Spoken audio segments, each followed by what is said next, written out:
మా ఊరి దసరా పండుగ మా ఇంట్లో నుంచే స్టార్ట్ అవుతుంది. ప్రతి ఊర్లో గడి మైసమ్మ ఉంటుంది. అక్కడనే మేమైతే యాటను సొరకాయ కొడతాము. ఇలా పచ్చన్నం వండి పెట్టి అక్కడికి దేవునికి ప్రసాదంగా నైవేద్యంగా పెడతాం. ఇలా పందిరి కూడా వేయాల్సి వస్తుంది. మా ఊర్లో ఎప్పుడు గొడవలు అవుతూనే ఉంటాయి. దేని గురించే మీకు చెప్తాను చూడండి. మాకైతే కంకణాల గురించి అయితే కొట్లాడుకుంటారు. అది ఎందుకు కొట్లాడతారో వాళ్ళకి తెలియదు, మాకు కూడా తెలియదు.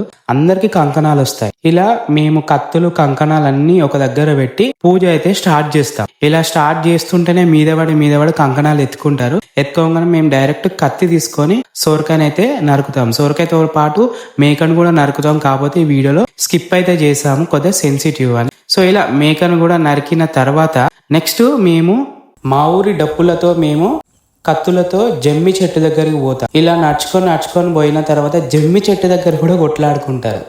ఎందుకు కొట్లాడతారో వాళ్ళకు తెలియదు. ఎందుకంటే ఫుల్ జమ్మాకు ఉంటుంది, అయినా కూడా ఏదో కొట్లాడుకుంటాం.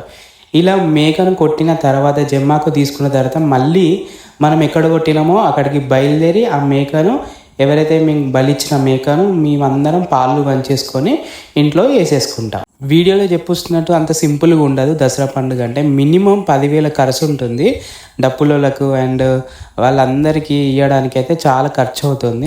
ఎంత ఖర్చు అయినా దసరా అంటే మన తెలంగాణలో హైలైట్ ఉంది. సుక్క ముక్క లేని మన దసరా పండుగ జరగదు. అంటే సిటీలలో రామనాసుడు అట్లా కాస్తారు, కానీ ఊరిలో మ్యాక్సిమం ఇలానే ఉంటుంది. మన ఇన్స్టాగ్రామ్ అయితే ఫాలో అయితే చేయండి. ఈ సందర్భంగా మీకు ఒక విషయం తెలుపుతున్నాను. కంకణాలు కట్టుకుంటే, రక్తం రుద్దుకుంటే మన జీవితాలు మారవు.